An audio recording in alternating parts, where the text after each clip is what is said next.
Welcome back to another episode of a chill film discussion with me. My name is Patrick and Austin, who's on your right. Um, hope you guys, whenever you're watching this, are having a good day. Um, Yeah. Today's film discussion will be about um, Shape of Water, an Academy Award winning film released in 2017. And it is directed by Guillermo del Toro. Oh. I watched another one of his films. I think the first film I watched of his was Pan's Labyrinth. And Pan's Labyrinth I remember it being it was pretty interesting. It was a very whimsical film. I think he has this,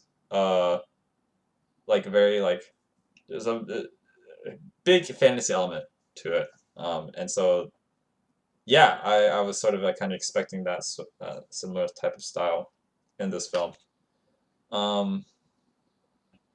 And yeah, so it's directed by Guillermo del Toro, and it stars Sally Hawkins as Elisa Esposito, who is the main character, or yeah, one of the lead characters. Our protagonist. Michael Shannon as Richard Strickland. He is the primary antagonist of the film. Richard Jenkins as Giles is Elisa's closet gay neighbor. Doug Jones plays the fish man, the amphibian man, I guess. Not really fish, but he is the main premise of the film. Say that. Let's see who else I want to say. Oh yeah, Michael Stolberg played. Did I pronounce his name right? Stolberg, yeah. Okay, he plays Robert Hofstadter and Dmitry Moskov. When I heard Hofstadter, the first thing I thought of was from Big Bang Theory, because I think I don't know if it's not like it's a similar. I think what was his name? Leonard Hofstadter. Yeah, his last name is very similar to this character's name, so that's the first thing to think of. And the last actor I wanted to say is Octavia Spencer. She plays Zelda Delilah Fuller. She is the coworker and friend of Elisa. Yep, it's a character. Yeah. So, fun fact: Michael Shannon. This is our second time seeing him because he appeared in Knives Out. He played the. That's right. One of the children of the Thrombey children. I forget his name, but I think he was the one that was really into like the media or something like that. Or he owns the father's, or was running it for him and then was let go. Yes, right? He was let go and then did not publishing company did not inherit it. Yes, so yeah, his our second viewing of him. But yeah, Shape of Water. It is a romantic fantasy film. It's set in Baltimore, Maryland in 1962, and the story follows a mute cleaner at a high security government lab who falls in love with a humanoid amphibian creature, or what I like to call Fish Boy. Sorry, that's just maybe. I mean, he's more than just a fish, and he's more than just a boy. He's much, yeah. As the film clearly points out. Yes. There's spoilers, so I mean, to be honest, the film didn't. The plot isn't super intricate. It's more about. For me, what really brought this film forward was the subtlety of certain aspects of this film. But we can go into that in more detail. Austin, what are your initial thoughts on this film? It is an Academy Award-winning film, so. It definitely is, yeah. It definitely is. All right. It was interesting film, I would say. Definitely a very weird concept, right? But definitely a fantasy, and I guess that is kind of. Well, I have a quick question. Have you ever seen Del Toro's work? Any I of his don't work? believe I This is have. so. I This is your first not. film. I Have you seen? believe so. Okay, all right. Uh, Just wanted to. yeah, That's just. unless there's other things that I'm I've only looking seen. This is my through. second film that I know of that I've seen of him, and like I said previously Oh mentioned. no, I've seen Pacific Rim. Oh, he directed Pacific Rim. Yeah, Oh, okay, never mind. This is the third one then. I didn't realize that he had directed Pacific Rim. Um, I love Pacific Rim. Yeah. but anyway, sorry. Go on. Uh, yeah. I mean, this definitely has that fantasy element, right? Because it's you know has this kind of like magical, yeah, amphibious fish guy, god or whatever who's revered. Yeah, Um, but it also takes place during like what the 1950s, 60s, 60s. 62. Yeah, 1960 during the Cold War, so almost kind of reminiscent, like almost like a dystopia, but not really. But like Almost like just the it's 1960s, just like a 1960s kind of. Well, I guess that can be considered dystopia with all the things that were happening back then. mm-hmm. Um, but yeah, it's interesting premise. But I think the story was engaging enough where I tried to where I did follow along, where I thought parts were interesting. It's just some parts were really weird. Um, Mm-hmm. very very weird. But that I just I always wonder, like, how did someone even come up with this kind of idea, right? But I wanna gesture real quick, Yeah. and those of you who have watched this film will know what I'm doing. But like, it's like Oh. that part. I swear, like I was like, oh my gosh, because I'd heard things about this film and I knew that scene was coming, um, but it's still, I was just like, what am I watching? When the scene Yeah. unfolded, when I was watching, I was like, when it came up, I was like, what am I watching? Yeah, um, exactly. It's like those moments. It's just like kind of weird, but kind of also sometimes it's just kind of funny, but yeah, um, or just the music, right?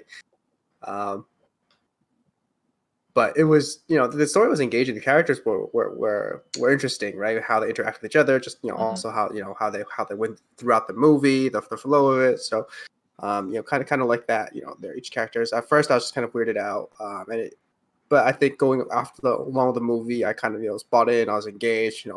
Caring about each of the characters, what will happen to the amphibian man, and whether what will happen to the end. So I like the story. I like the characters. It's just just a weird concept overall. And I think the beginning also is just like a bit weird. I mean, they kind of set the expectation right in the front, right, with the beginning scene, everything's underwater, and then the Yep, showing allows his daily routine. You kind of get set the expectation because this is an adult movie, mature themes are happening, right? But there's also a yep, lot of complex themes throughout the movie. You kind of dealing with like otherness, right?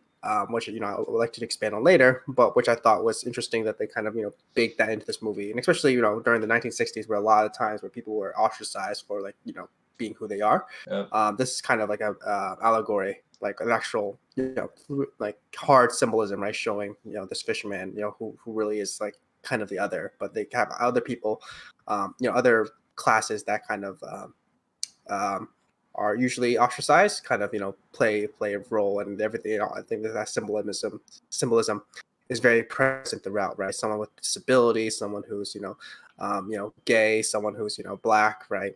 Mm-hmm. Just this kind of idea of otherness is like present throughout the film, which I particularly appreciated. So Mm-hmm. interesting movie overall. I think I definitely had to warm up to it. I think Yeah, after watching from the beginning, I was just like, what am I watching? To like, okay, this is pretty fascinating. yeah, yeah. So when I mentioned um how I liked the sort of implications of this film before, like the main plot of it to me wasn't like, it was pretty standard. It wasn't like anything that was like um it wasn't anything that was particularly interesting in my mind. It was kind of like reminded me in a sense of um like kind of like very simplistically it reminded me of like kind of like Beauty and the Beast, like that concept, like oh yeah, this like um you know outwardly looking monster falls in love with you know, beautiful young woman sort of thing. But I think Yeah. looking into the and then delving deeper into like the more like themes of the movie, I did appreciate its subtlety a lot, and I'm a huge sucker for subtlety. I really like films that kind of like don't like brazenly like be like, oh, this is what you're supposed to think, this is what you're supposed to see, this is how you're supposed to view it, like very one dimensional. I think this Hmm. movie really did a good job of contrasting the whole like romanticized feeling of the 1960s that we kind of like think of when we think of like, oh, you know, the back in the day was so good, but in actuality it was only really good for a certain subset of people, Right. like our main antagonists, straight white non-disabled men. Caucasian male. Yeah. um, Well, he does get disabled, right? He loses two he fingers. loses two fingers, that's true. Fair. That's more of a representation of him losing his humanity, in my mind. Anyway, That's true. um, but as we see, we get to see a lot of different um, characters go through a struggle that sort of gets overglossed when we think of like the 1960s or even the 70s and all that stuff. Um, like what it's like to be black then, what it's like to be gay, what it's like to be disabled. Like that stuff that like wasn't center. It wasn't like the main point of the main plot of the film, because the main plot followed the premise of this like amphibian creature. But like it was a nice, to me it was a nice, almost like um what's the word, Parallel. parallel in a Yeah. sense, that I think the film was going for. That is like, oh yeah, like, you know, we see this creature as like a monster, but if you get to know it and understand it, it's actually more similar and capable of of of um of being gentle and caring and helpful, rather than like, you know, this creature that we are, that, you know, it's being made out to be, where, you know, similar to the plights of like the other characters, and, you know, going through their subplots, Right. their own journeys and stuff like that. So it was a very nice, like, almost like yeah, like I said, parallel to the Yeah. main plot of the film, um that I liked. But I could see that it could be almost overseen in a sense, because like if you just take it at first glance, it's just, oh yeah, like fish boy likes woman, they have intimate sex, and then it's a happy ending. Like that's, but like if you but it's where the subtlety of this film comes into play, with the connection of the amphibian creature and those who are underrepresented in that society, in that day society and stuff like that. So um, that's what I really liked about this film. Yeah. Yeah, let's. I mean, I think we should talk about. I think we touched upon it, but like the main. I think the main theme is just about like otherness, or this different classes, right, or Mm-hmm. different, right, and I just want to touch upon that and just go into that and how that was kind of displayed throughout the movie. Mm-hmm. Because I just thought it was very interesting that this, again, you're right, like that kind of took a back. Well, it was kind of like a background, right? I mean, that was this. I think that was the main theme, right? Just like how about like the different isms, right? Like how that's affected, differences, how society is treating these people or different, subsets of people, and just how Mm-hmm. how society is treated and viewed. And again, as we said, it's just like the amphibian man is just like the hard image representation, but Yeah. again, we get sprinkled throughout the film the different, I guess, discrimination that each and every person faces, right? Mm-hmm. Yeah. With Giles, right, or Eliza's neighbor, right? He was a closeted homosexual, right? But he, Yeah. his job, right, was being an advertiser, and he was, I think it was inferred, or actually not inferred, implied that um, he was let go, right, because of he Yeah. was gay, and they didn't want him back, and he really wanted the job, and then he felt kind of ostracized from society, and also kind of a little bit of ageism too, right? Because he's getting older, and he kind of was had concerns about his age and growing older. But I think that the main portion was just him being gay and just being ostracized, and he can only rely really on Eliza, who is disabled, who can't talk, and they have their own way of communicating, living together, supporting each other. Yep. It's a very close knit group. There's the two neighbors, but he didn't really have anybody else, right, in his ostracized. And then Eliza also had a close relationship with her coworker Zelda, right, who was a Black woman, and they're both women, cleaners, and poverty and in the lower class, and just the discrimination they face. It's kind of very subtle. They kind of make lines, right? You're not accepted here. You're not you're not wanted here, right? There was this scene, not with Zelda, right, but where Giles was in the diner, right, and he was trying to flirt with the waiter, right, or the pie maker. Yep. And he gets turned down, but kind of in a very rude way. And then when two Black customers come in, he also tells those two customers to get lost and go. Mm-hmm. And it just shows again, this is the 1960s. This is a different time, and just like how racism is, and just all these other discrimination is prevalent in society. Yeah. Right. But I thought it was just very interesting that they kind of put that in there. Kind of at the background, right? We get to see how these characters are. It's part of the character growth, right, or their characterization. We see the discrimination, how they're alone, and how they rely on each other, and it just kind of floats up, right, to the amphibian man, right, because he is definitely like someone who is ostracized, but not even like looking like human, right? You're just kind of a monster, a creature, right, and not accepted, and kind of only there for the benefit of the white race, right, like for the American government, not really being treated with the same kind of empathy, and or even humanely, right? Because he's seen as an other and a monster creature, which all these other classes can be that probably were thought of as sometimes just being not kind of subhuman, unfortunately, right?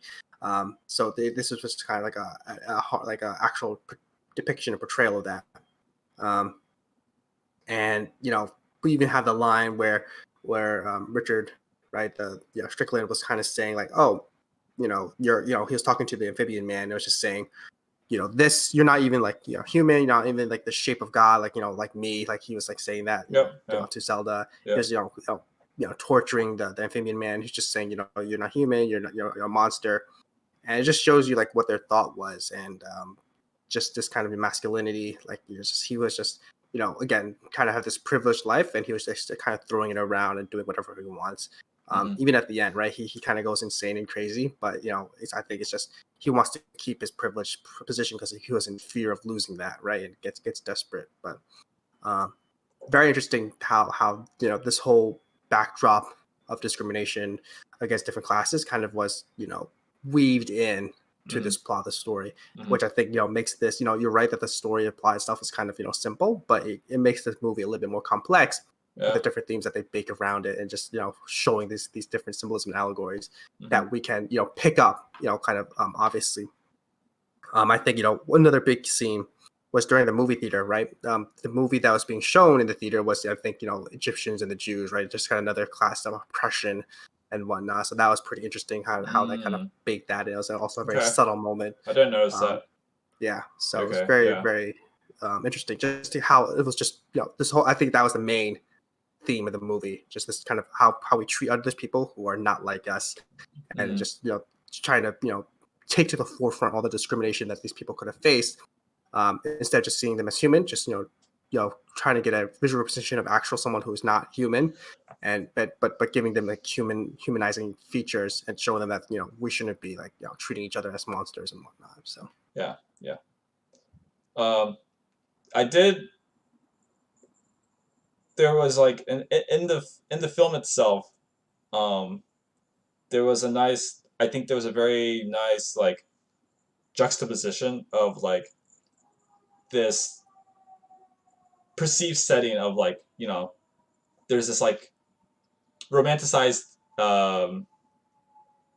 Like yeah, so I think what the another thing the movie did pretty well, I think interestingly, is that like, or at least what I appreciated was that there was always this like romanticized flair throughout the movie, like in the sense of like the music that was playing in the background. Yeah. Yeah. It always felt like it was like something that was very whimsical in a sense, um, and it felt like you were in this like almost like this like very grandiose, very like lively, very happy environment. But there was always these scenes where like it would play this like happy music, but then something in the background was like off. Like for instance, in the one of the opening shots when Eliza is coming down from her apartment and going to work, we get a sense, and she's greeted by the people hanging the sign on the movie theater because she lives right above a movie theater. Yeah. There's this music that's playing in the background, but like in as like there's this music that's playing, but like in the background there's like this fire that's happening. Like literally, one of the buildings is like on fire. That's true. I don't know if you remember that. I was just like, this like juxtaposition of like it's supposed to be like really happy and lively, and then there's literally like destruction in the background. Uh, to me, it was like, all right, this film is making me feel like conflicted. It was like a very conflicted feeling. Right. And that's sort of like I actually really like that scene because it sort of set the expectation of what this film is going to be like. We see a lot of really like happy-go-lucky scenes, like things that are like, oh, this is life's great. And for instance, like whenever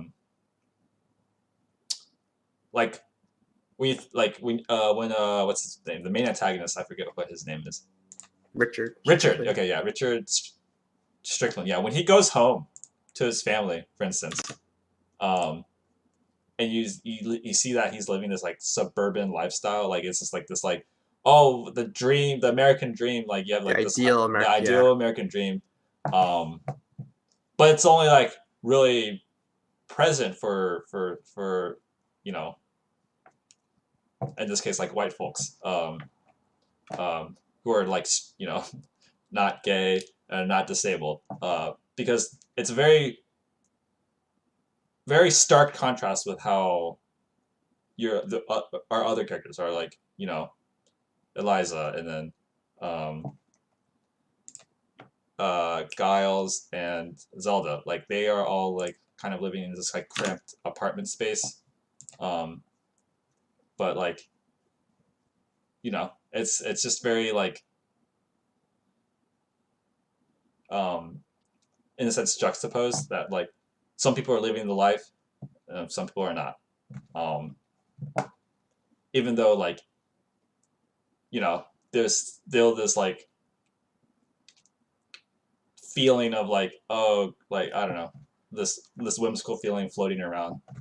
Like it's always sort of there in the background, but at the same time there's always this like ominous like behind the scenes like monster facility that they're doing these experiments and whatever. um, that I always felt that that was like a very interesting like contrast that I kind of like appreciated, because like it brought a lot of depth to this sort of film, because it's not just like a one-dimensional like, oh yeah, here's what the 1960s were like. Life is great, people are happy-go-lucky, business is booming, stuff like that. It's very much like deeper and more, you know there's a lot more like mm, almost like hidden conflicts that kind of are kind of just like maybe like glossed over. Right. Yeah. um but yeah, so that's sort of like, I guess, more of like a, yeah, how the film was executed, like how it was filmed and stuff like that. I did enjoy watching that. Also, an aside, there was a scene where like the amphibian creature dude, like he ate the cat. The cat. Oh yeah. And it's I there's a scene in Pan's Labyrinth where there's a grotesque consumption of a cute creature. And when I saw that scene in this movie, Shape of Water, I was like, ah, Del Toro with coming back with of course, another rendition of this grotesque consumption of a cute creature. um, so I was like, ah, oh, that's heartwarming. I guess there's this signature to the movie. But yeah. Um, yeah, I don't know. We could talk more about like how the Each of the characters. each of the characters, if you want to go in depth about them and whether or not they had satisfying subplots. Right. Yeah. Right. We can start with let's start with Eliza. With Eliza, our main protagonist. Our main protagonist. She, I think, very interesting character. They're making her mute. Right. It's interesting because she doesn't talk at all at the movie, right? Like at least for the most part, right? For the most part. She there was a scene where it went spotlight on her and it sounded like she was starting to sing. Talking and singing. Yep. And I was like, wait a minute, is amphibian creature gonna restore her voice? Because that might have, been part of it. Right. I'm glad he didn't, because I think that's her defining characteristic, and I think that's like it would have cheapened her journey in a sense if she just been like, oh yeah, I'm not mute anymore. Yeah, and just the whole just the theme, right? Like this disability is like part of who she is, and it's not easily, it can't just be fixed, right? It's just like who they are. They should. It's not something that they have to fix, right? Just, that they're. So I think I thought it's the same thing. Like, I was wondering if he actually did fix her voice, but I'm glad that wasn't the case. Yep. Even though it was kind of born out of tragedy, right? It's not like she was mute. I don't think from the beginning. It's just that she became mute because she got the scars on her neck, right? Mm-hmm. Which was interesting that they did that because they kind of looked like gills, right? Right at the beginning of the movie, you kind of see it. Yeah, I was thinking gills too. Then, I mean, because she was like underwater and everything, so it's like right, exactly. Yeah, exactly. But it was interesting it's interesting that we are so engaged with a character who doesn't really speak at all throughout this whole film, right? She's quiet, but what she does speak, it's just through sign language, right? Through subtitle, and that's how we communicate, or how she communicates with us as the audience, and with other characters, and that's how we kind of relate, which is very interesting. That that this movie is all about or like the main character doesn't even have any vocal, doesn't really have any vocal line at all, at least for the most part, right? For the main majority of the movie, this is how she communicates: sign language and just in gestures, right? And just to us, the audience, we see that through subtitles. So that's very interesting, right? Just how that is portrayed and just how we follow along. I just thought it was kind of novel and fresh to follow and have a main protagonist who doesn't really just speak at all. But yeah, she's we kind of see her live in a routine life, doing what she does, in the beginning, her morning routine, and then going to work, and it's just kind of a dull life, and she just feels like no one understands her because she can't speak, and literally no one understands her because no one can really communicate with her except for a very small group of people who can make that effort to do so, right? Kind of learning a second language, a sign language. So she feels isolated and alone, and then she feels finally finds the fishman, who kind of feels the same way, isolated and alone, and he can't speak to anybody, right? He doesn't have the same knowledge of human language, right? But they can still communicate through different sign language, and just through through empathy, right? Shared experience, or just her caring about his condition, and him just opening up and trying to find someone who is kind to him in a very harsh environment, and in a very environment that he has no idea about. Mm-hmm. I thought the whole transition between her being admiring the amphibious dude was really quick, though. But at the same time, once the relationship gets started, then I start buying into it. But at the beginning, I was just like, why does she even care about this amphibious creature? Why does she get so attracted at first? It didn't make really much sense. I just thought it went by too quickly, right? It kind of just they kind of just drop it on us. but you know, their relationship develops over time, right? We see her come to the lab often, and care about her, care about him, and she frees him and escapes him, which is very exciting moment. The whole heist of getting him out. I like that scene. Mm-hmm. Um, but yeah, I think Eliza kind of I don't know if she grows, but she grows to love this man, and she finally finds someone who is kind of like her, and that can't really communicate, but just who she cares about, adores, and who feels the same way about her, Yeah. even though it's kind of a different species. Which again, that whole portion was kind of weird. And then at the end, right, we see her, get shot, and it's like kind of a sad moment. But we know the abilities of the fish man, so Yeah. obviously he was gonna heal her. Um, I didn't know he was gonna come back to life, but once he did, I was like, okay, so she's gonna be okay now too. I'm Uh, telling you, should have aimed for the head. I don't know what the. I was like, chest shot. All right, now that dude's come back. he's yeah. After all the pain, right? After we see him like get tortured and have blood everywhere or get hurt, right? There Yeah. various parts of the body. This guy comes, the fisherman comes back, bounces back. Always I love how he just like comes back alive and then is like just walks to Richard Strickland, like the guy who shot him, the main yeah. antagonist, and he like Richard just like steps up and he's like, "Oh God, you are a god," and it Yeah. gets slit, like his throat just gets sliced. It's like, all right, well, yeah, Took care of that. took Right. care. Yeah, that was like that was easy. Yeah, Yeah.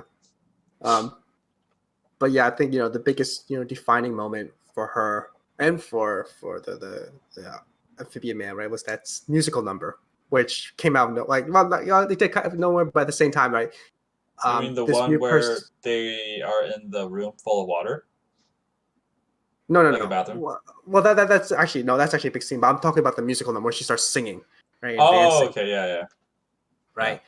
Which to me was unexpected, but they're having this close moment where she's kind of confessing her love to him, right, and it just kind of brought me back to what I was saying before about musicals, where emotion, and words are not enough, where you break into song, right? And this is what happens, right? She breaks into song. She's expressing her love through song, and it's a yeah, memorable moment because it's something that's kind of not part of the movie's flow, right? We didn't expect a music number, but she starts singing in a very nice voice and has like this very great dance number with the amphibian man, and it's just all so extravagant, right? You just don't expect it, but again, it kind of shows her. It's another way to show her form of love and how much she loves this guy, and it's just kind of emphasizes it.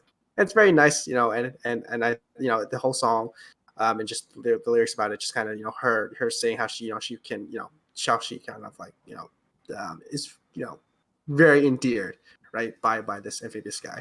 hmm So I like that musical number, and it's just a good way to show just again this passion, right, and that how she goes, and it also goes along with her like her kind of character, how she wants to do this musical and dance number because she likes musicals, she likes dances, right. We see in the beginning and throughout the film how she likes dancing, right, like in theater. She watched Shirley Temple at the beginning with Giles, right, and they're doing yeah, the whole dance with the feet and legs, and she likes that stuff, and it kind of translates to her, you know, from what her likes and interest is from dancing and singing, where she's able to do it herself when she couldn't do it before, and she kind of imagines it. I don't know if she imagines it, but yeah, but like it kind of comes to the forefront with her, confessing, kind of confessing to the thing again, like, yeah, I really really love you and whatnot. So I thought that was really great yeah. and very powerful. Just a very very passionate moment of her breaking out into song just because she cannot contain it with words, but she cannot speak. Right. I think the I think her journey was it was fitting. I think the fact that like she was mute was very much um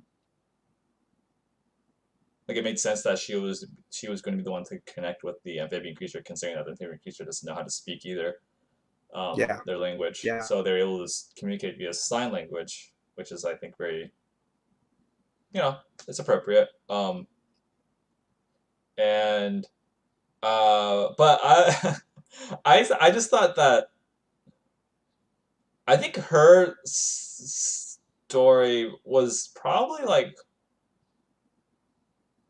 I don't know if it's like one of the weaker ones. I don't know, comparatively, compared to like what everyone else was kind of like hers was center point, right? Like her and the amphibian creature were like center, like they were the That was the main main plot, right? plot. Yeah. But I guess I just thought that parts of it was just so absurd that like I couldn't keep a straight face. Like I couldn't take it seriously, especially the parts where they were like making love. Like I just could not take those parts seriously. And to me, I don't think it's meant to be comical. I think it was supposed to be like it's supposed to evoke like a feeling of like a more of like dramatic feeling rather than a more comedic feeling. Yeah. And the fact that I couldn't take those parts seriously, um, kind of uh, brought her plot a little bit down for me in the perspective because it just like um, yeah, I don't know, compared to the other characters that we can talk about later. I think that um, hers was more like it wasn't as grounded. It was more like there was a huge fantasy element to it, Right. and sometimes it can be difficult to incorporate a fantasy premise into very real life and grounded themes, because um, if executed poorly, your fantasy element could very much like overshadow these real life themes. Like it could very much be like um,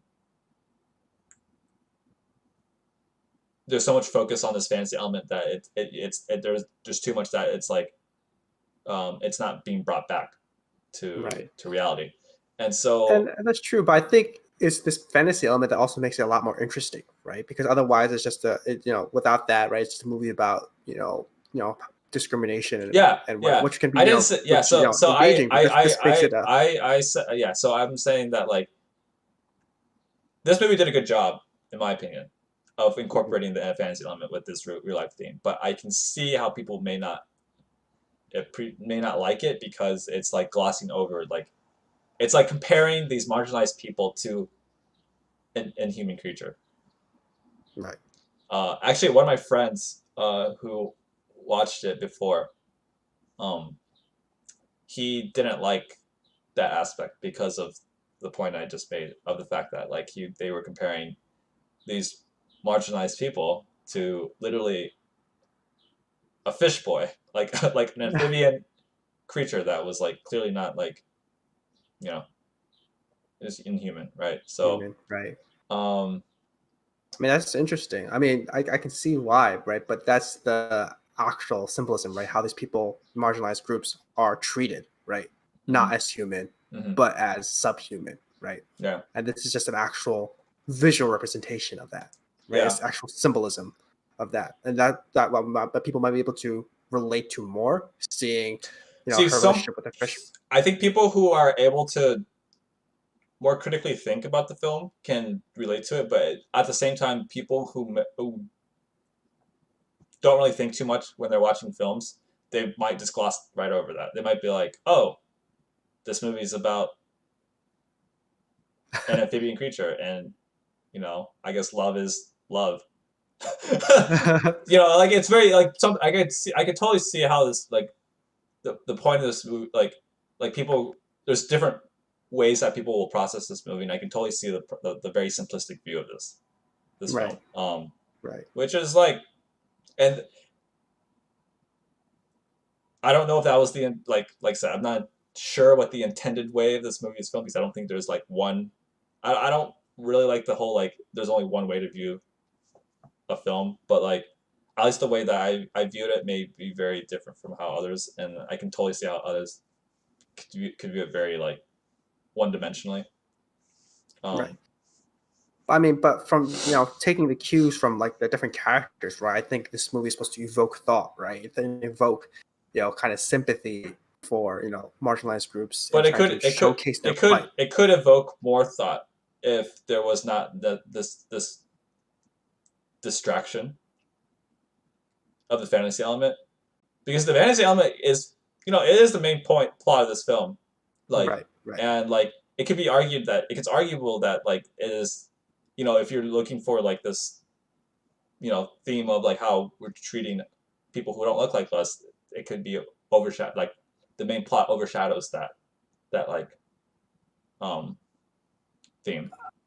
Um, I mean, because it's like since there's so many fantasy elements, since there's like literally the scene of like them having sex and like the musical and all that could be perceived as, I could see those being almost like a distraction.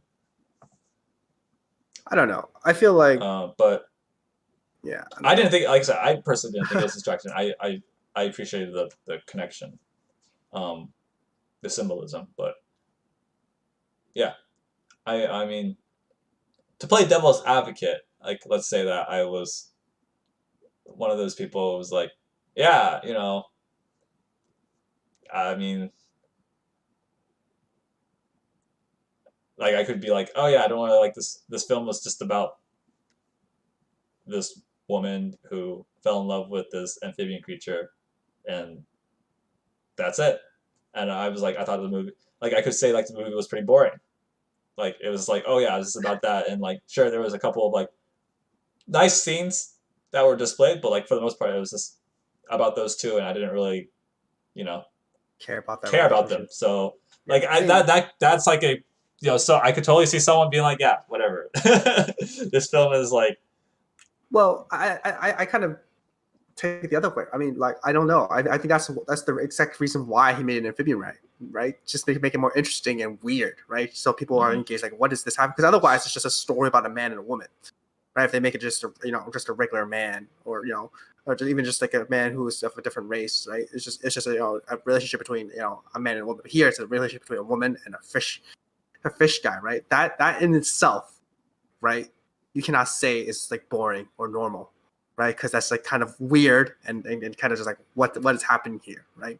So that kind of draws you in. So I don't know if that's the first. I mean, maybe I guess this is the romantic story, right? But I feel like this story holds so much that it kind of lends itself to just people just having, I think, maybe extreme reactions in terms of. I don't think anyone can just say, yeah, this is just a you know you know in itself just like a normal boring movie. It's just this is just I think a weird and has different elements to it. And I feel like yes, people can maybe can say some things about the relationships, but I think people should be able to pick up on the fact that this movie has a lot more complex themes because they kind of show it, right feels like with shit. how they follow like Giles, right, in his his kind of scenes, or how they portray Zelda, they and or how they even portray Strickland, and how he Mm-hmm, how his he's kind of has a superior mentality, mm-hmm, um and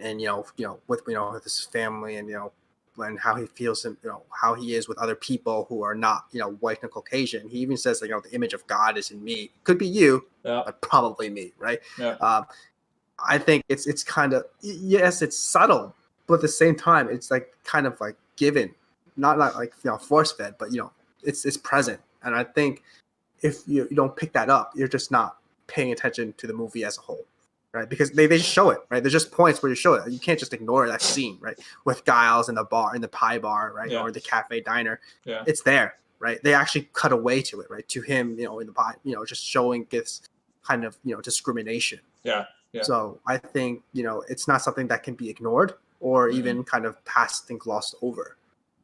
Just for this movie being just a relationship between a fisherman and a woman, I think people have to, or should be able to see that, oh yes it is, but it's also about racism, homophobia, about otherness. Maybe they won't connect that this fishman is related to that, but I think they can see that the main plot and theme of this movie, or the main theme of this movie, is this otherness and discrimination towards Mm-hmm. these marginalized groups. Yeah, yeah. Um, but whether or not it's, yeah, I mean, I could see another point of whether or not it's even needed to have this.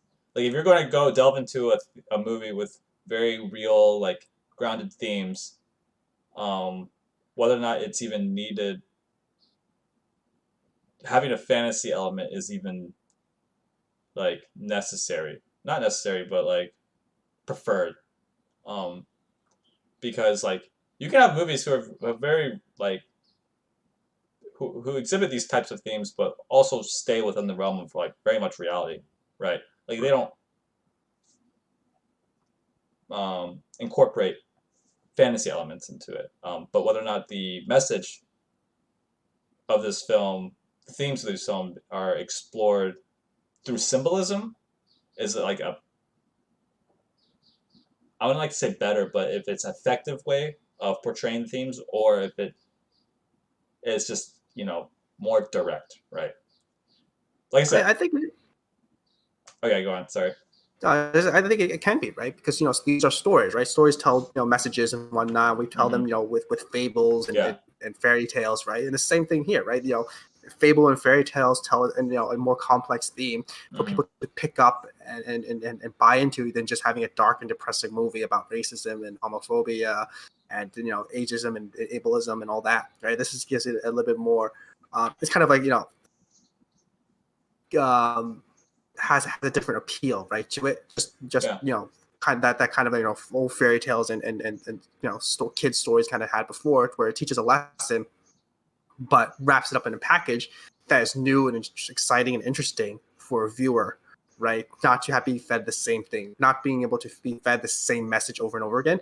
You're being fed this message, but in a different package, All right. right? So I think it's okay that a story like or a theme like this about otherness is wrapped in a fantasy element, right? It's just another way to portray a story, another way for the audience to kind of consume this message, right? And we've seen time and time again, right?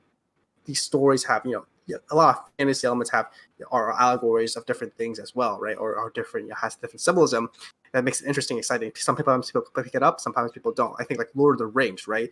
It's like a lot of it has a lot of Christian Yeah. Themes. right? A lot of Christian themes and whatnot. Yeah. Yeah. People pick it up, some people don't, right? But the same thing is that it has themes and messagings and kind of callbacks and ties to Christianity, right? That is kind of packaged in this fantasy world, right? Same thing I think with this. It's just packaged, in a fantasy element, but has the same messages and whatnot. And I think that's just another way that stories can be told, right? Just another way for stories to be interesting, right? Mm-hmm. Seeing two people a daily life is boring, right? What makes life interesting and complicated? That is what's exciting viewing, right? Seeing conflict, relationships, and now we see this thing with a fish man. It's like, oh, that's even like, what is going on here? What's happening here? You buy into it, you see it, you consume the media, and as you're consuming it, you get the message and themes that goes along with it. Mm-hmm. Yep. But ultimately, it is a preference. It boils down to preference because some people may not appreciate it. Some people really like it, right? Just saying. Just saying. I'm playing devil's advocate. I agree with you on most of these points. I just want to see what your perspective is on it because like it is an interesting take. My friend who pointed it out offered a different perspective. It's something I didn't think about, and I wanted to convey his message here. Just because it is an interesting point. Like, yeah, I could see how people may not may not like I mean, you know parts of this film because of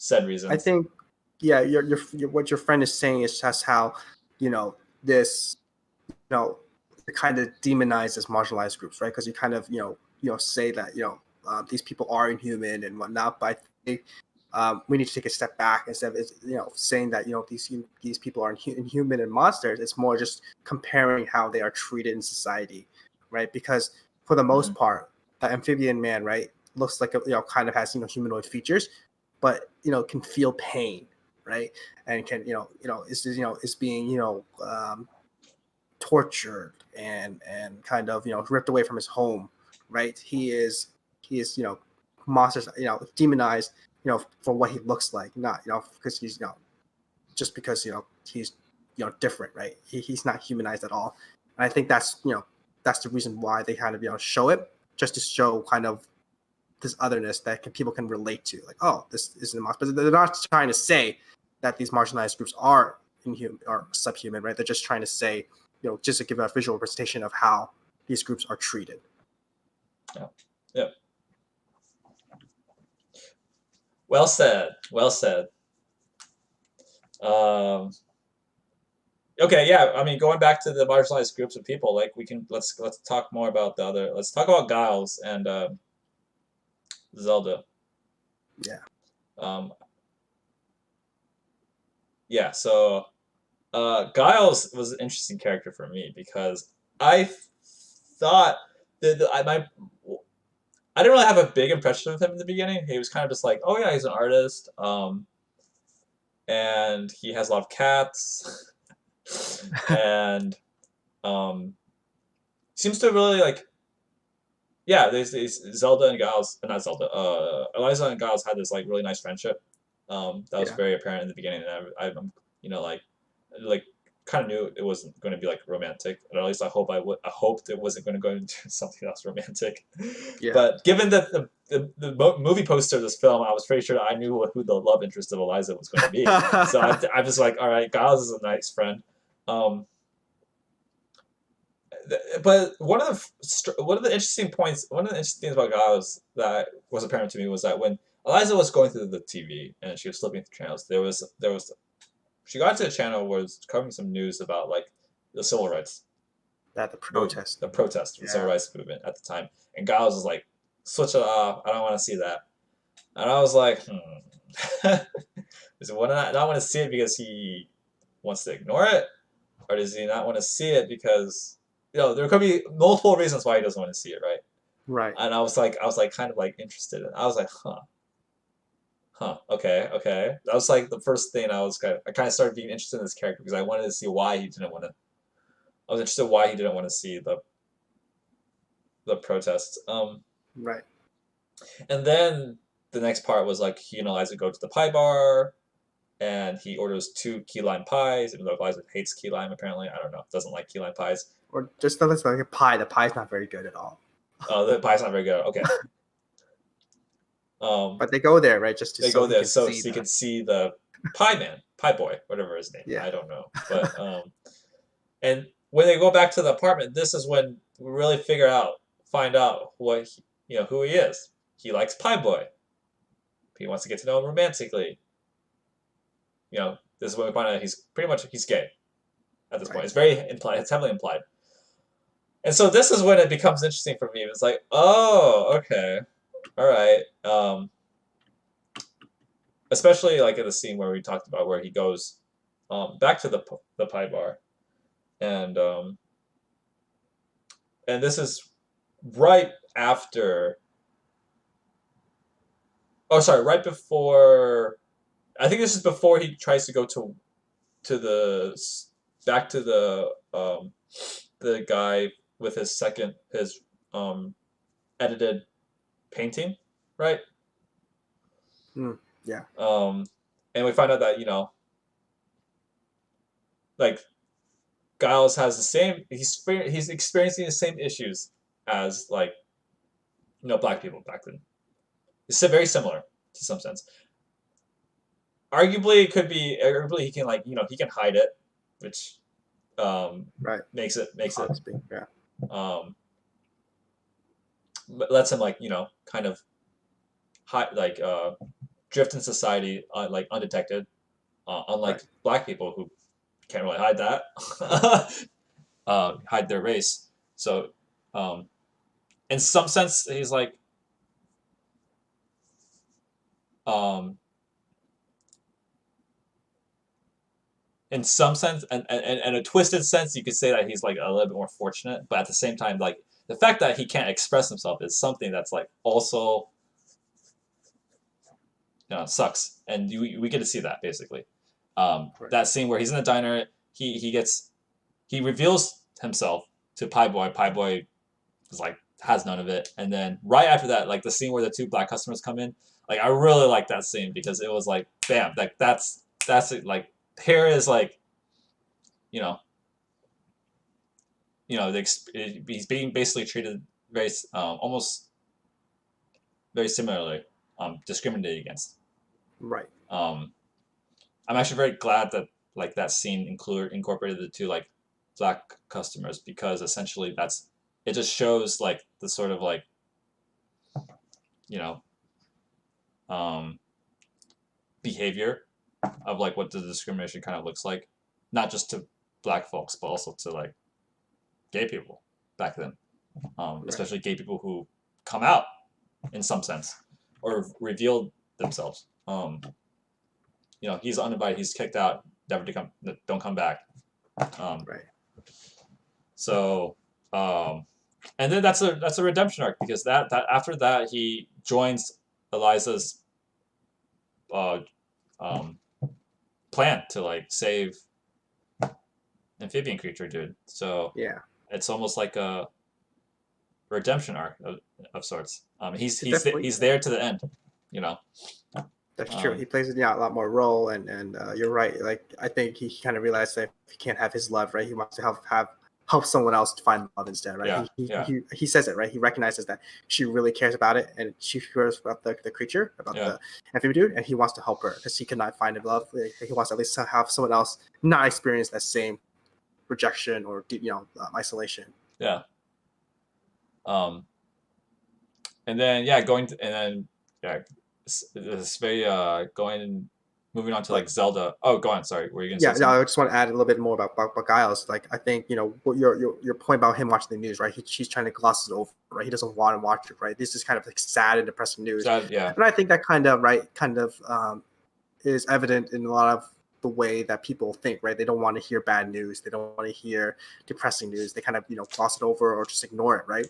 I don't know. I And think a lot of people like to click on bad news. well, Um, that's yeah. Well, I think or not care. Well, they're not empathetic to it. They don't want to care about it. they Right? don't This want is to care a about. Yeah, polite yeah, that does not care about them. Right? They just want to ignore it. Right? It's yeah, bad news. Like let's not like if it's like a sense of Schadenfreude. Yeah, I think people are like, oh yeah, let's watch it. Like see how someone else gets how bad it is. But if it's something yeah. that you can't control, like this racism and whatnot, or you can't really it's like a marginalized group is getting like hurt. Like it's affecting a large group. I think people are just like, oh, let's ignore it. Let's not pay attention to it. Let's ignore this problem, right? It's just like racism today. Let's ignore this problem, push it down the road. And I think he kind of, evokes that, that image. Like he doesn't want to see it happen, right? He just wants to be happy. He wants to see singing and dancing. He wants to see Shirley Temple, right? He wants to see all the musicals. He doesn't want to see like the real negatives of real life, right? And then he kind of, we kind of see him, stick up for the black customers who come into the bar, Yeah, and he then we sticks see up for him, them. fight, right? We see him again join Eliza, and that's it. Again, you're right. It's his redemption because he at first it's kind of like he's not empathetic at all. He's kind of detached, right? Detached. And Yeah, he's that's because detached. Yeah, he's jaded also from what he's experienced as well. But he's a character who's detached and just very self-centered, right? He's painting in the studio by himself, doesn't really care. Eliza has to knock on his door and say, hey, it's time to eat. He's just very self-absorbed and self-interested. And later on, he kind of evolves into caring about other people and caring about the amphibious creature. He even forgives the amphibious creature for eating his cat, which I'm surprised, right? Um, yeah, but yeah, he becomes a lot more caring and open um, afterwards, and there is that transformation of his character, which is again very interesting and exciting um, to see. And then he's also the narrator, right, beginning and the end, yep. He is which is narrator. That's true. Yep. Eliza's point. So that's also again kind of he's a very compelling character. Yeah, yeah. Um, I actually really liked. I think out of all the um, side characters, I think his subplot was the most interesting for me. Um, Right. because like you don't really know much about him in the beginning, how he's going to fit in, and then you like with very few scenes, you get to know.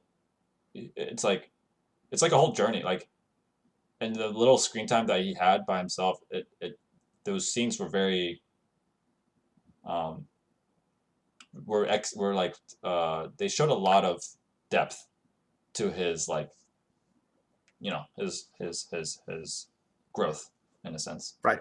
Right. So I think in that perspective, from that perspective, I think it was really, um, yeah, it made me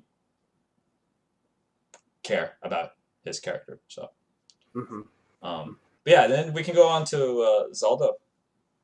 Um, Zelda, I think was, uh, um, to me, she kind of played more of like a comedic relief character at times in the beginning. Mm-hmm. Like she was Mm-hmm. very much like, like our main character is mute, right? So Zelda was always there with her as a friend, as a coworker, and she was the one who did a lot of the talking.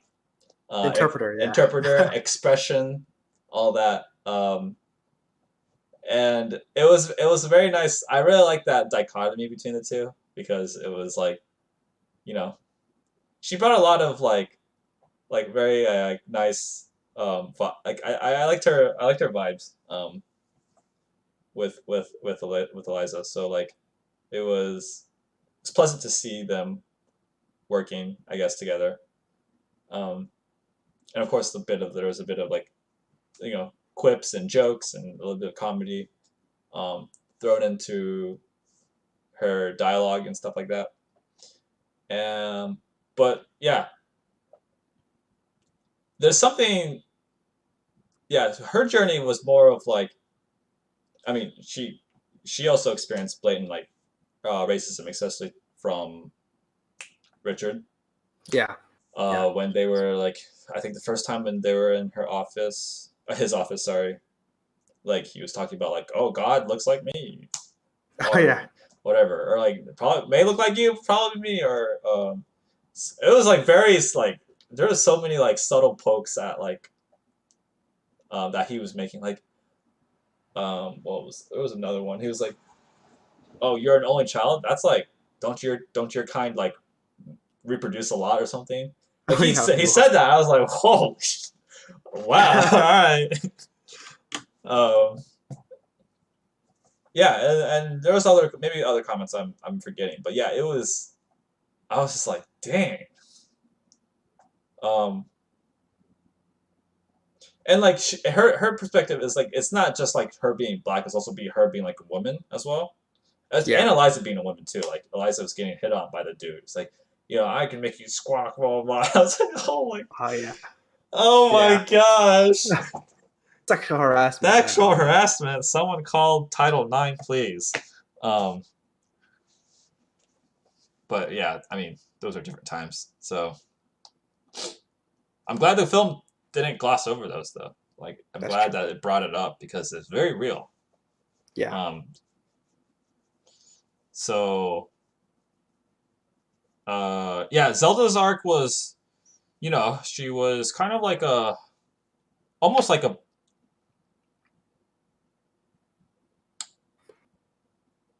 she actually never I don't think she was part of the original plan, right? She kind of just like cared. She ran into Eliza as she was like moving amphibian guy to the truck, right? Yeah. And then Yeah, she kind of stumbles upon it, she right? stumbles And she upon it kind because of she she noticed that. sees she notices things are off, and then Yeah, she finally sees it. and Yeah. she does the smart thing of punching Eliza's card out before you know Yeah. the fish creature came out, because that was a kind of a plot point whenever Richard was trying to figure out based on time Just cards if investigation. someone was off, and you know the time cards were fine because of Zelda's actions. Right. Um, but yeah, I think it was kind of like, yeah, I guess she was like more of a bystander in this whole rescue plot, and then she turned into an active participant. Right. A very good supporting character. Like she's there to Yeah, help yeah, Eliza, through her. Not much, else is, I think, really really. I mean, set. she talks about her husband, right, a Yeah, lot, yeah, and it's finally revealed at the end how, yeah. the husband is kind of like, kind of useless. Lazy. But for the Yeah. most part, she doesn't really go through. She's more of a static character in my mind. Yeah, She doesn't go through as I much would say. character, as much change. Sorry, as compared to Right. Giles for sure. Giles had a big change. Right. But Zelda was just like a very like strong supportive character. She was. Yeah. So and yeah, that was I think her Octavia Spencer did a great job with her, and yeah, there's nothing else I have to say for that. Yeah. Not Um, much for me either. I feel like, she was just helped. She was, I she guess was helping somebody, Eliza, in her role, and she played, important parts in helping throw the investigation off, and just helping Eliza, through going through, different difficult challenges, right? She Hmm. warns Eliza that Strickland's coming, able to she's able to she's there to help set the plot moving Yeah, forward. moving forward. Yeah, yeah. I kind of wish if they did make her plot a little bit more like if she her subplot more like um dynamic. I would have liked to see more of like her interactions with her husband, kind of because that was like a big talking point. Like wherever she brought, she would always talk about how her marriage was kind of like meh. Her husband Right. was pretty meh, and so like it would have, I guess, if we had like a sort of like a more redemptive subplot of hers, then it would have been nice to see that she kind of like knocked some sense into her husband. And I think there was a bit of that at the end, but like how that fits into the main plot, hmm, you know, because Guile's subplot fits in the main plot very well because it's sort of like you know, almost inspires him to like help.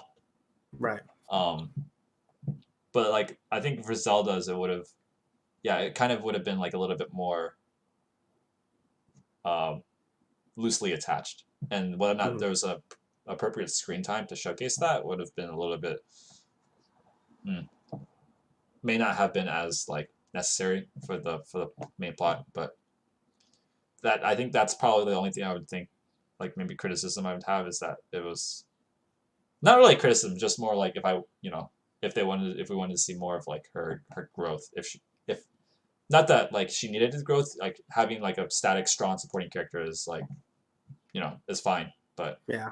I don't know if they really needed to go into her. I mean, I think she was fine just showcasing her, yeah, seeing her some of her play, showing just I guess a different kind of ism, right? yeah, Just showing kind of actual skin color racism, which is yeah, prominent. yeah, But I don't know if they needed to do go. I mean, we kind of see her as again, as you said, a strong supporting character, yeah, who kind of helps Eliza and who definitely has a presence in the film. yeah, yeah.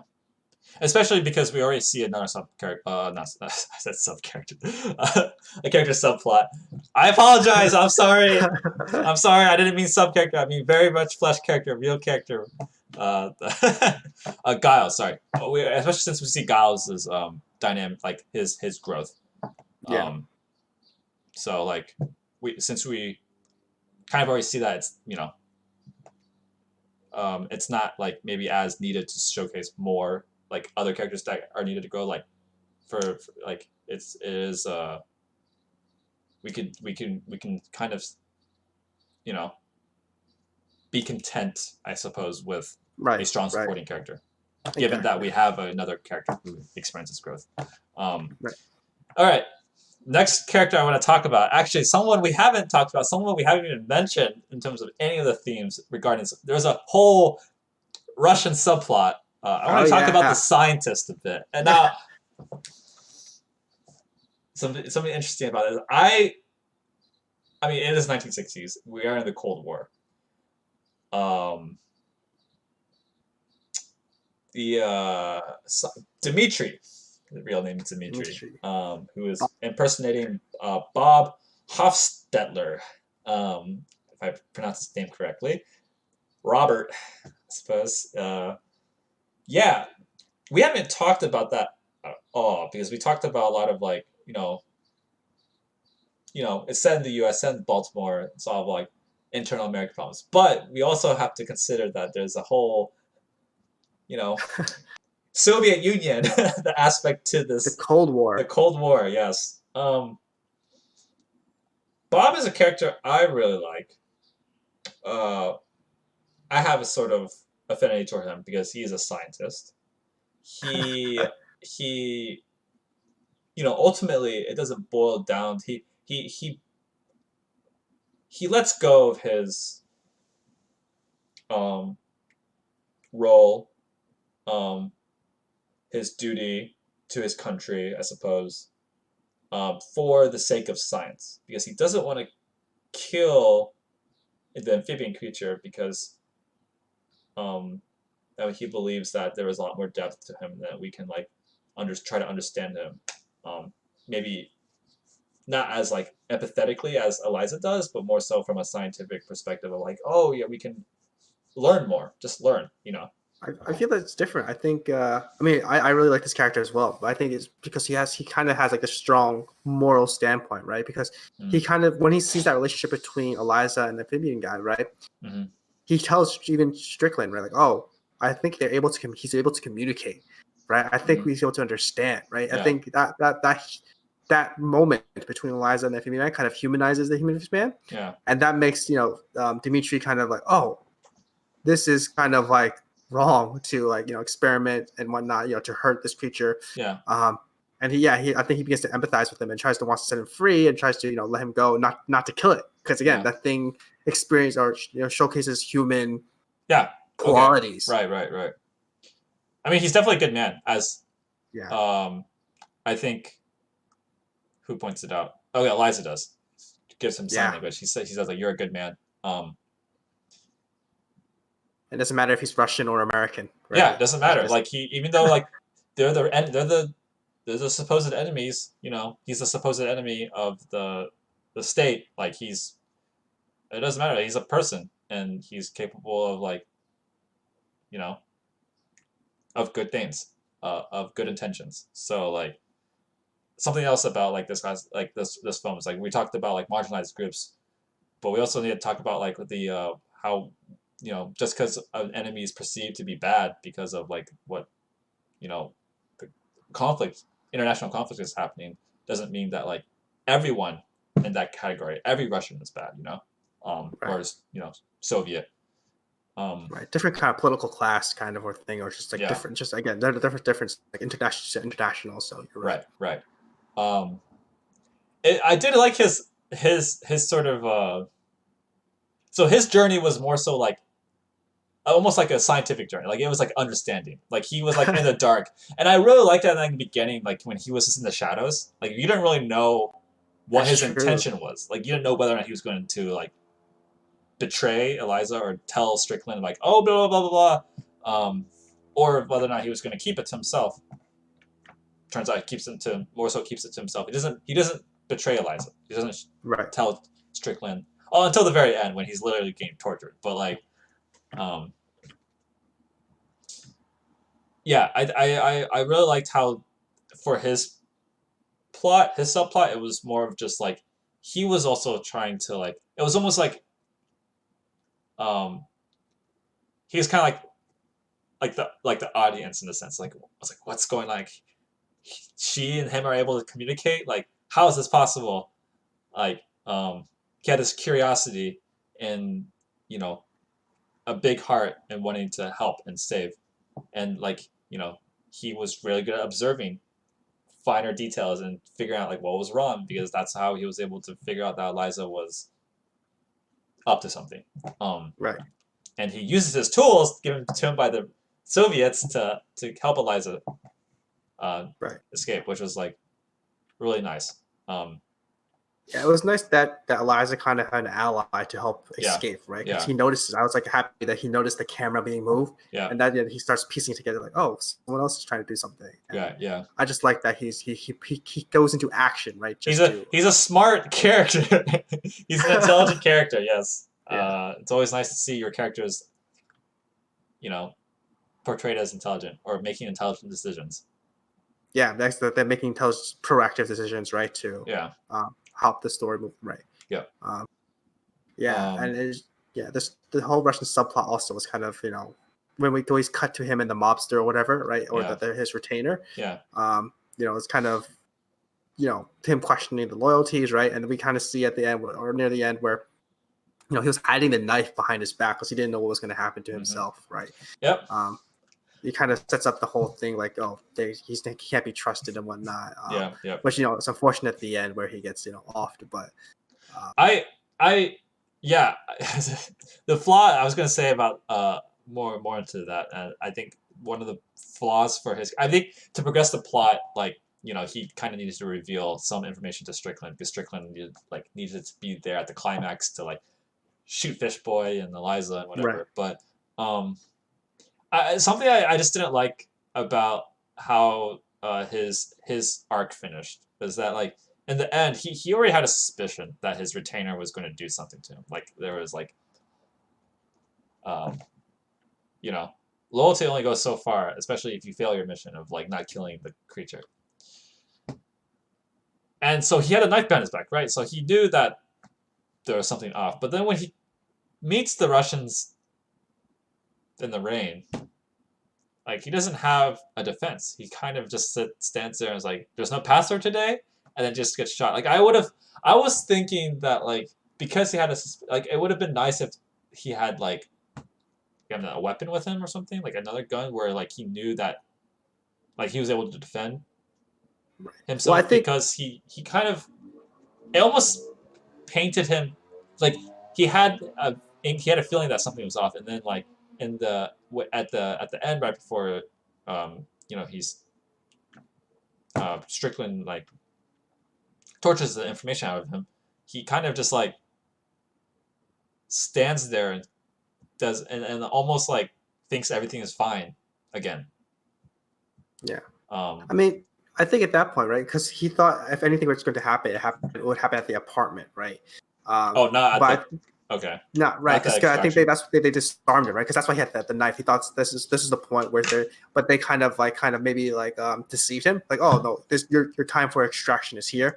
We're going to get you out of the country. So this time he's like, he's not made aware. He thinks that everything's fine now, right? He can go home, Oh, right? okay, He's I going to see. go out of the country, right? Yeah, So yeah. that's why at that time, right? He's totally kind of, he's disarmed, unaware. He's lulled into a sense of security Yeah. because at the moment he thought that they would betray him did Yeah. not happen, and they said, you know what, we're going to take you home now.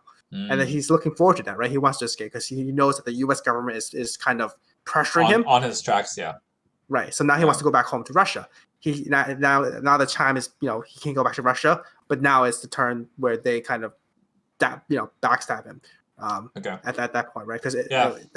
Right, because they were showing who's distrustful. If anything, at that point, he thought that was the point where they would off him because it's just two men at his home, right? They actually came in, That's but yeah. now it's just like, oh, I can go home now. I'm home free, right? One last step, but unfortunately for him, he gets shot by his handlers. His And handlers, then gets tortured by Strickland, and then Strickland died. Yeah.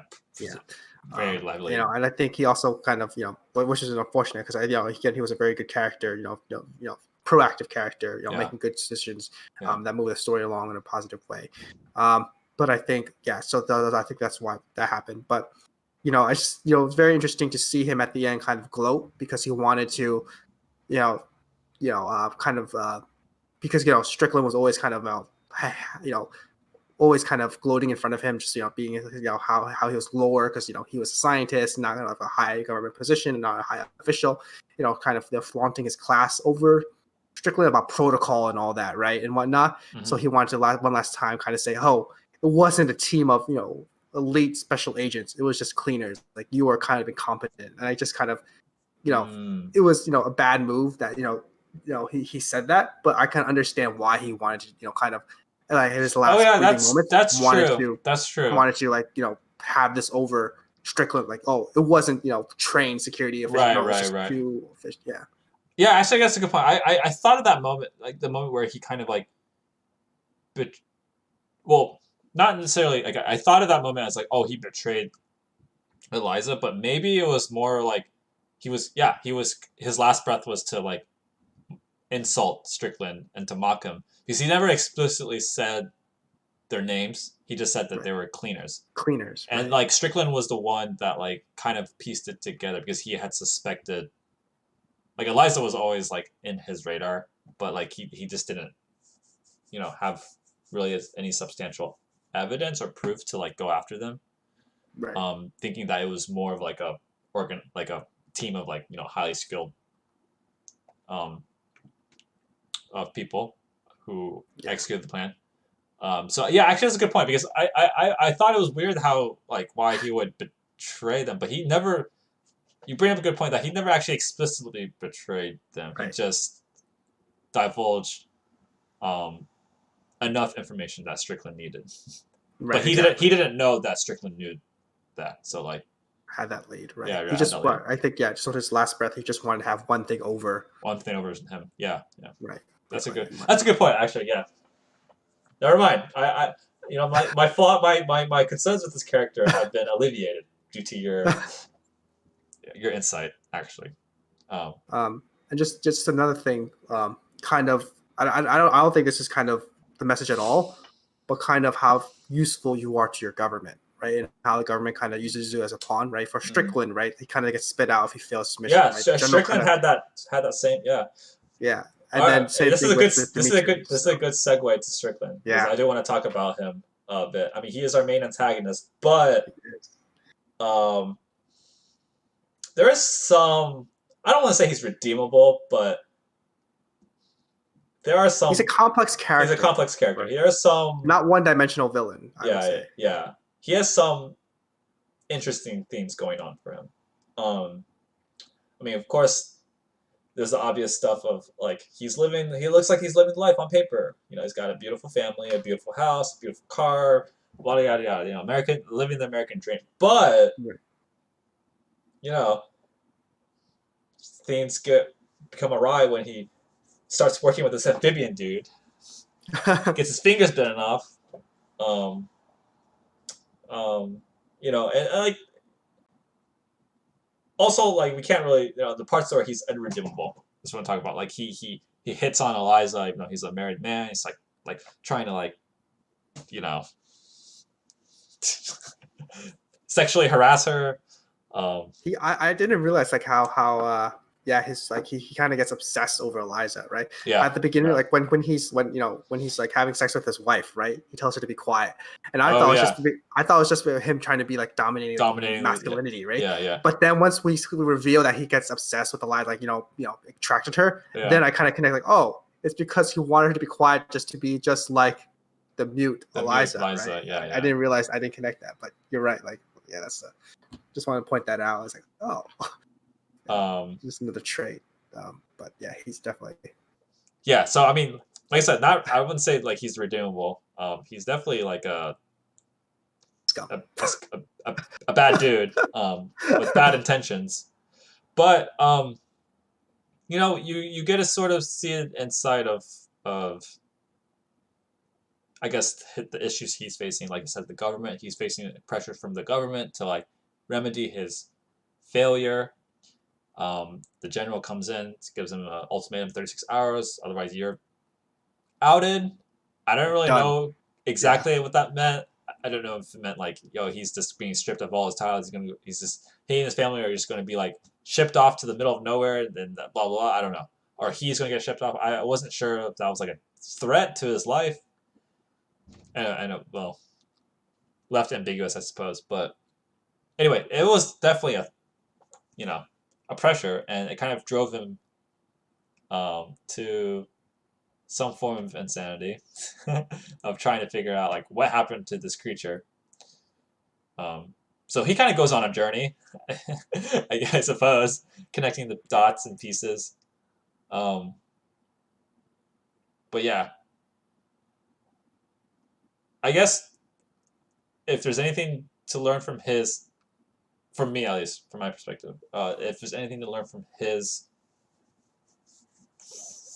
journey, or from his uh, character development, I suppose, or just character arc, is that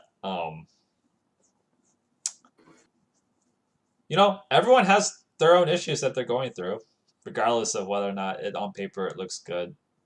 Yeah. Like you never really know, because everyone lives their life differently. Everyone's different. Just because you think, like your problems um, are definitely more real for you because they're your own problems, but that doesn't necessarily mean that like just because you may someone may portray themselves as like, oh, everything's good, and it doesn't mean that they're living like a perfect life. You Right. don't really know what's happening behind the scenes. So everyone's experiencing their own problems. Everyone's got to go through life differently. So that's sort of like what I got from his character, I suppose. Yeah. I mean, I definitely think he's, we get to see his motivation, right? His ambition, Mm-hmm. what drives him, right? Mm-hmm. I mean, we he could have been definitely like one dimensional, like, oh, he's just chauvinistic, racist, kind of, white male, who, given a position of power, who kind of lords it over everyone else. Yeah. there's a scene with the host on the bathroom where it's like, oh, either a man washed his hands before or after. And I was like, what the heck is this going? Yeah, I don't know where that was going. Yeah. But he could have definitely been. But then we kind of see him have this pressure from the government. He needs to perform. He needs to deliver results. Otherwise, he's finished. He's going to lose his way of life, right? He tries to overindulge, tries to have Eliza as well, but it kind of all topples upon him once the fisherman goes, and she's the reason why. And he goes into insanity trying to piece back together his life just to retain it, retain what he has, because it's the ideal American life. So it's kind of interesting to see the director kind of paint this guy with complexity, right? He could have just been this like government official trying to hunt down the Soviets, trying to hunt down who escaped, trying to hunt down the amphibian guy, but we see it's just because he's trying to preserve what he has. Otherwise, he's going to lose it. And there's always a higher power. The government kind of has control over him. But again, it's his own being who drives him to do these, right? He wants to retain it, and so he's willing to do whatever it takes to get there. Yeah. Break into the house of a different employee, just threatening everybody, killing somebody or torturing somebody. As you said, I think you said like those two fingers kind of makes represents him losing his humanity, right? Because he's decaying, he's becoming like a monster. Yeah. He doesn't have it anymore. He even rips it out. Right? That's the turning point, right? He accepts his fate. Yeah. Exactly. Yeah. So that's throws it on the ground. Because I got the symbolism and how it went forward. So he's definitely a complex villain, an interesting villain to follow along, and the actor, right, Michael Shannon, definitely plays him well. Like this kind of good actor. This kind of character, just like a character who kind of embodies privilege, and kind of like, see, this is the way things are, and just like, oh yeah, like I'm he basks in it, and then kiss dwell into villainy and insanity. Yeah. I really like it. I think the acting overall in this movie was pretty is what well done. Like the acting was good. Spot on. And from everybody, yeah. I really liked Michael Shannon's portrayal. I mean, like now that I've seen him in 2 movies recently, like I would say that he's good. He's a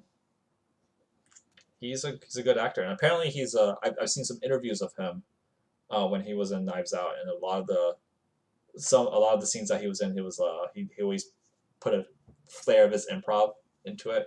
So he's apparently big into improving scenes, and they end up making it into the movie. So he's doing something right. Yeah, but anyway, yeah, and it was like I think. Yeah, the acting overall was good, and yeah, I don't think there's anything else I want to say about his character. He's a more complex villainous character. I do appreciate more complex villainous characters. Right. So. And I guess the final character then is the. Is there anyone else I'm missing? The amphibian man. Oh, amphibian man! I thought we were talking. I mean. He was like basically with Eliza. Like there's not the whole time. That's true. His story was kind of the only time it diverged was his viewpoint of how Eliza saw him, right? Or at least when we see him, it's how Eliza interacted. Yeah. I mean, the only time when he was not with Eliza was when he ate the cat, and he ran out.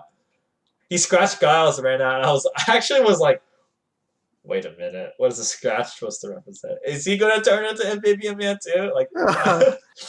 No, it's just to show his healing powers. Yeah, that was the point of the scratch.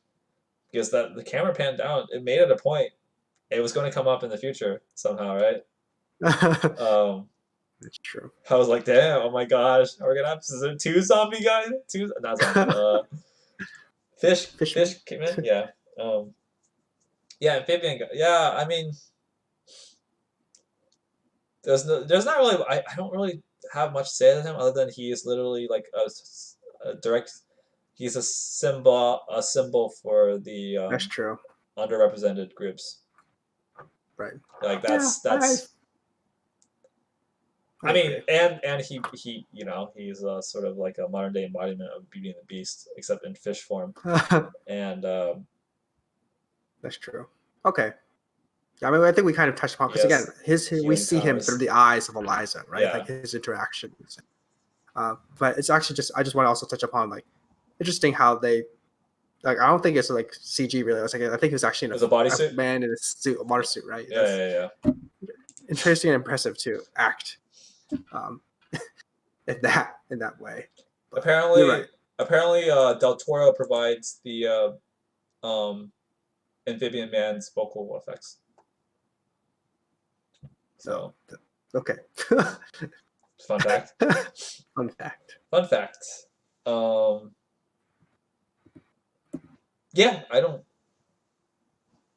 There's nothing else. Yeah, I don't think there's any other characters that I can think of.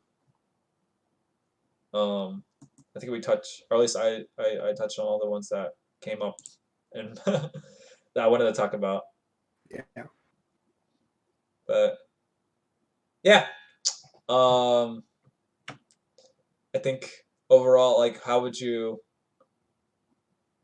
Um, is there anything that you want to talk about more about this film? No, I think that's I think the main portion was just the characters and how they interact with the story, and I think we kind Okay, of followed along with it. So yeah.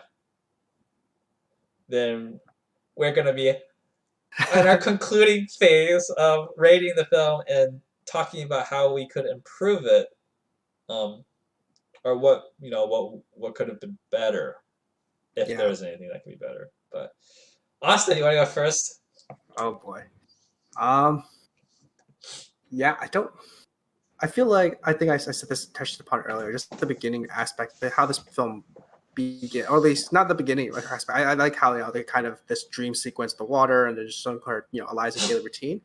But just how she meets the creature or the amphibious dude, and just how she starts to fall in love. I really feel like that was kind of sudden, and that kind of threw me off. I felt like I mean I know this movie's already 2 hours long, right? But like, um, I kind of wanted a little bit more subtlety and just a little bit more of her being interested and seeing because I feel like the creature was shown and then she kind of feels enamored with it, like she kind of it has an attachment to it, which maybe that was the point, just like how she has this instant connection. But I kind of wanted it to be more subtle because again it's just kind of weird for a human. I feel like, right, I think this is kind of maybe what you're bringing up, like a human to fall in love with a fish, amphibious man. It's just that was so jarring at first, right? I wanted it to be gradual. I kind of accepted it as later on because I feel like the story was engaging, interesting, and just to see how these two react to each other and their characterization and how she really cares about it. I love seeing that. I think that how that the relationship progressed, but I wanted to also see her maybe how she kind of interacts with this amphibious man in the beginning, just showing maybe elements of her having interest in maybe like this kind of legend, or just having interest in, or just seeing him more in pain, or just seeing this interaction. Just I think instead of her having, I don't want to have an instant interaction because maybe just be just it's just weird to see a human being kind of fall for an amphibious creature so instantly. But maybe that's the point, right? Just like how it's not it's okay, right? Because this is not, it's supposed to be allegory and all that, but it was just kind of weird at first just how quickly she falls for it. So I think spending some more time her to discover what this amphibious creature is, and who this what it was, and just humanizing it at first, before, and then afterwards then growing the relationship as it goes on. Miss Ever, she kind of just like accepts immediately. But other than that, I don't know if I can say there's really I can improve much about the story. I mean, I like the story is engaging. There are some points just where um, you know the character, I like the characters and how they kind of interact with each other, and we see growth from Eliza Giles, um, and just seeing the downfall of Strickland, and how again there's like so many subplots going on. Well, the main theme, right? I appreciated that main theme. It was like a simple story with a simple kind of theme that was kind of baked in, but it was delivered to us, I think, in a good manner. I just enjoy the storytelling. It wasn't boring at all for me. I felt it engaging throughout Yeah. throughout the film. Yeah. Okay, so what would your rating be? Yeah, that's tough. I mean, I think I appreciate the movie a lot more after our discussion. Hmm. because I might have rated it a little bit lower, but I think after discussion, just revealing it, it kind of raised what my thoughts on the movie. So I'd probably give it an 8. Yeah, because Okay. I mean, you know, the beginning aside, right? I felt like this story was so interesting, um, in terms of just like seeing how they kind of have this Cold War element subplot, and just the themes of marginalized groups as well. That kind of I kind of related and connected to. I liked it, like how they told that story. And in this kind of backdrop of fantasy. But I would say it was kind of very strange with the whole fish, amphibious guy and girl. But again, this is just an element of storytelling, which is kind of new and novel and just weird that you don't really see it anywhere else. So I thought that was kind of interesting and fresh. But If you you like know, this fantasy element, I highly recommend Pan's Labyrinth. yeah. I think But I you think would. that's I a think you would like Pan's Labyrinth. If you, I don't know. so that more of like a horror kind of thing. There was some. I Yeah. mean, I wouldn't say it's not a horror film. There are some scary moments, maybe like gross moments, but it's not horror. Don't know if I can handle it. But You're missing out on some fantastic work. I probably am. But I did enjoy this movie for its like this its fantasy moments, and just for its kind of themes and messaging that it kind of portrayed to us as the audience. Mm-hmm. Um, so enjoyable movie. I definitely would, I think, recommend it to people. I probably would have it with a caveat, right? Just like this is kind of a mature movie, and it just the elements are strange, but overall, it was a enjoyable experience. Yeah. For me, I think I like the. Um, okay, something else I wanted to mention about the. Actually, I was just thought about this. The Amphibian Man is that actually for this film, I really liked how water was kind of brought in to the scenes. Like for instance, the dream sequence at the beginning. It's like Oh yeah. setting up this the premise of like, oh, she really likes water. This character is probably going to be introduced to a water like creature or something like that. Her scars on her neck looks like gills. And they later become gills at the very end. And she fills a bathtub with water. Her eggs are boiled in water.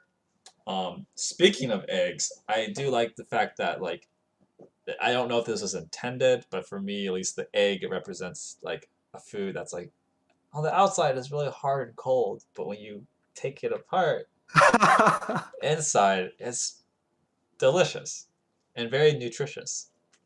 Good for you. So it's good for you. So you peel back the hard layer, and inside is something soft and warm. Well, unless it gets cold, but like soft. But it's just that sort of message of like, on the outside you may not look alike, or not Mhm. something not look like you may seem like an other, Right. One thing. but on the inside we're all capable of being a warm, nutritious snack. Anyway, that peel back the layers, that sort of concept. I think that was sort of like, I don't know if that was intended with the egg, but I think that's sort of an interpretation. That could be true. Yeah. Could have done it with an onion, maybe. I don't know. Onions have layers, as Shrek points out. Um, uh, anyway, sorry, bit of an aside, but yeah, I really like how the water in this movie was portrayed. Um, That's true. Even as ridiculous as the whole like restroom being filled with water scene, and they're just like she overflowed the whole room with water, and they're just like making love. Yeah. As ridiculous as that looked, like getting lost in some fantasy elements here and there is nice. I think the only thing that for me that just like I just couldn't get past was I just couldn't take their like relationship seriously. I don't know. Every time they were gonna make love, I just like cracked up in laughter, and I think that kind of like brought me out of the film. It was enjoyable because I was laughing at it, but like I don't think that was the intention, and so like I just thought it was kind of ridiculous. But um, maybe if it felt more genuine and not as abrupt, maybe I could have bought into it more, as you mentioned. Like maybe if there was more time to like fixate on how they developed into becoming lovers or whatever, Yeah. I could have like taken it more seriously. But at you know, Many points you were taken out of it. I was just like, I was like, oh my gosh, what am I watching? Um, but that's just a minor flaw, and I think that's more preference. I feel like some people might be fine with it. I don't think there was anything like anything about that would change per se. At least I can't think of anything I would change. Maybe just, I mean, it was a 2 hour film, so if they wanted to add more scenes to showcase the developing of feelings between Eliza and Phoebe Man, I would have been all right with that. Yeah. Um, yeah, I mean, my major flaw, but other than that, the only other flaw I was going to point out was with the Dimitri, at the end. I just didn't like how his character arc ended. But based on our conversation, I've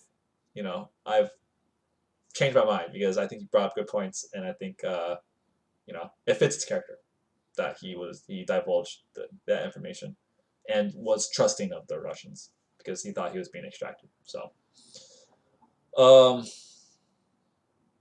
but other than that, I think Giles' subplot well done. I think Richard's character with it being him being a villain and having complexities but still being like in my mind irredeemable. Well done. Um, Zelda being a strong supporting character, fitting that role of a strong supporting character. Well done. And the overall like Del Toro, like his style of integrating fantasy into this very real world and real grounded themes, I think was I think it was well done overall. Um, yeah, I that being said, I do like Pan's Labyrinth more um, than this movie because like I think in Pan's Labyrinth he went full on like fantasy, like that is very much like like it's advertised as a fantasy movie and it's very much a fantasy movie. This one is very much like there's fantasy elements to it, but I don't know if I would like. It's also a drama, like a drama too, like very much realistic at the same time. So it's not like it's kind of like shifting in between um the two, and but it's interlaced well. It's interwoven pretty well in my opinion. So um yeah, I think I would give this movie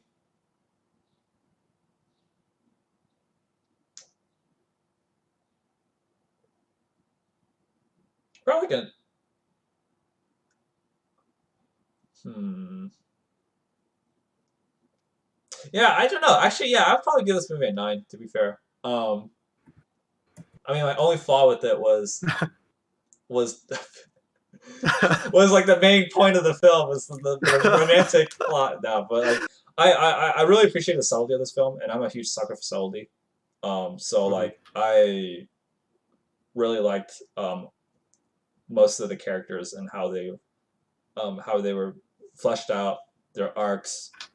They never really contradicted their characters at any point, except I thought that Dimitri did, but after talking with you about it, I don't believe he did anymore. So I was actually going to give a movie less, but because you convinced me, yeah. Yeah, I think the movie was well. I think I enjoyed the movie. It was very much. well told It story, was a well right? told story. Yeah, With a very extreme premise, right? But yeah, I think, yeah, as you said, it was engaging. it was Um, engaging. as it could And be. I would recommend this movie to anyone. I mean, they may not enjoy it as much, but I would still recommend it. But yeah. That being said, if you like the fantasy elements, for anyone who watches this film, if you like the fantasy elements, I also highly recommend Pan's Labyrinth. Uh, Same director, Del Toro, Guillermo del Toro, directed Pan's Labyrinth. It was an earlier work of his. Beautiful fantasy work. I had really good impression of the film when I watched it. I mean, there are parts that are really disclaimer. There are parts that are kind of a little bit frightening / gross, but get past those, and it's a good film. It's a good film. So, yeah. All right. That's it for today, folks. I hope you enjoyed the stream. We had a lot to talk about. We have a YouTube channel called. I'll put the link in the description, or sorry, in the chat. And for next week, we actually have we were well prepared. We did our homework and we planned out our schedule for the next couple of weeks of films that we're going to watch. So next week we are watching an animated film called Missing Link. Woo. Yeah, that's I don't have to, I don't tune in for that stream if you've seen it or want to watch it. You can watch it and we'll discuss it at 11 a.m. Pacific time on Sunday next week. So Yes. That's it from me. Do you have anything else you want to say, Austin, before I do not. All right, cool. It's time to go. Well, with that, I bid all of you who are watching adieu, and I hope you have a good day whenever you watch this. Yep. Yep. See you later. Peace.